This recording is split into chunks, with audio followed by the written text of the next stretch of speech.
வந்து நாங்க பாதுகாப்பு இருக்கா? பாதுகாப்பு இருக்க போய் தான் எங்க கிட்ட வர்றாங்க. மகளிர் அணி சார்பா இப்ப எத்தனை எம்பி இருக்காங்க, எத்தனை சட்டமன்ற உறுப்பினர் இருக்காங்க, எவ்வளவு இருக்காங்க? நிறைய இருக்காங்க. விரல் விட்டு எவ்வளவு இருக்காங்க? அதெல்லாம் விரல் விட்டு எண்ண முடியாது. எண்ண முடியாத அளவுக்கு இருக்காங்களா? ஆமா. சரி, அதுல ஏன் ஒரு 2 பெண் அமைச்சராவது எம்பி ஆவது போய் இந்த வெளியில போராடிட்டு இருக்காங்க தெரியுமா? அதை என்ன போய் பாக்கணும், திமிர் பிடிச்சு போய் அந்த கல்வியை உட்கார்ந்து இருக்கு ரோட்ல, அதை போய் என்ன பாக்கணும்? ஒரே நாள்ல பேசுறாரு பாருங்க. 2000 பெண்களை வருஷமா வந்து துப்புரவு பணியாளர்கள் கஷ்டப்பட்டு வேலை செஞ்சிருக்காங்க. திடீர்னு அவங்கள விட்டு வேலையை விட்டு தூக்கி இருக்கீங்க.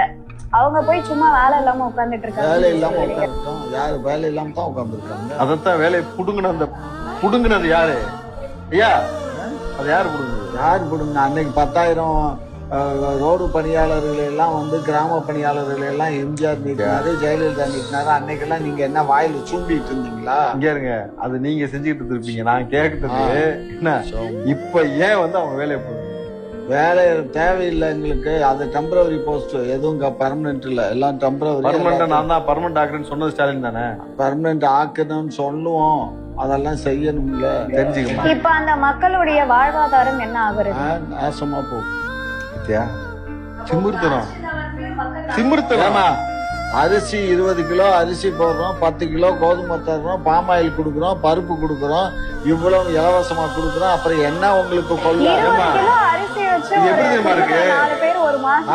வேலைக்கு போகணும், வீட்டுல உட்காந்துட்டு இருக்கா, வேற ஏதாவது வேலை பார்க்கணும். அந்த வேலையை தானே புடுங்கினீங்க.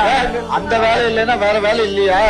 எத்தனை பேர் இன்னைக்கு வீட்டு வேலைகள் எல்லாம் பார்த்து எத்தனை பேர் குடும்பத்தை காப்பாத்துறாங்க? ரோட்டு காட்டுல எத்தனை பேர் பூ விக்கிறாங்க, எத்தனை பேர் வடை சுடுறாங்க, எத்தனை தள்ளு வண்டி இருக்குது, எத்தனை பேர் காய்கறி விக்கிறாங்க. ஓமே சும்மா உட்காந்துட்டு இப்படியே சீட்டை தேய்ச்சிக்கிட்டு காசு வாங்கிட்டு போலான்னாக்க முடியுமா? அதெல்லாம் பொதுமக்களுடைய காசு, அப்படி எல்லாம் கொடுக்க இயலாது.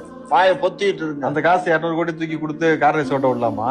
அது எங்களுக்கு தெரியும், அது எங்களுக்கு தெரியும். பொதுமக்களுடைய காசை தூக்கி உழைக்கக்கூடிய மக்களுக்கு சம்பளம் கொடுக்க துப்பு கிடையாது, வேலையை விட்டு அனுப்ப வேண்டியது. நீங்க கார் ஓட்ட வேண்டியது, மயிறு எல்லாம் பொய் பேசக்கூடாது. எவ்வளவு கொடுத்தீங்களா? அதெல்லாம் கிடையாது. அந்த ரோடு வீடு போடுறது அந்த செலவு மொத்தமே 40 கோடி தான் ஆச்சு.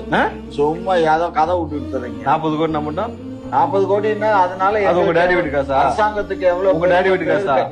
அரசாங்கத்துக்கு எவ்வளவு பேர் கிடைச்சிச்சு? கார் சென்னை நடக்குதுன்னு உலகம் பூரா பேசுற அளவுக்கு. ஃபர்ஸ்ட் ரவுண்ட் நாயெல்லாம் ஓடிட்டு இருந்துச்சுல, ரெண்டாவது ரவுண்டு தான் கார் போச்சு. கரெக்டுங்களா?